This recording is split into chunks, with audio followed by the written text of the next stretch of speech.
নমস্কার বন্ধুরা, আবারও চলে আসলাম একটা সুন্দর চা পাটি নিয়ে। তো দেখেন, পেঁয়াজি ভাজা হচ্ছে, একদম ফ্রেশ, খুব সুন্দর। একবার ভেজে এই যে তুলে রাখা হয়েছে, আর একবার হবে দু এক পিস। তো দেখেন বন্ধুরা, সঙ্গে লাল চাও আছে।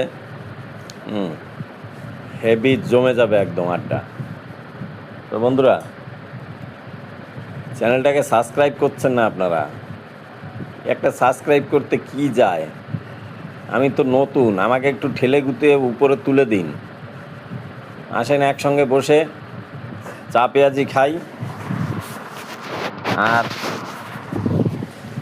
সবাই একটু বেশি বেশি করে সাবস্ক্রাইব করে দেন, যাতে আমি আগে যেতে পারি। ছোট তো আমি, আপনারা না সাহায্য করলে আমি কোনোদিনও আগে যেতে পারবো না। তা ভালো থাকবেন, সুস্থ থাকবেন, আবার দেখা হবে আরেকটা ভিডিও।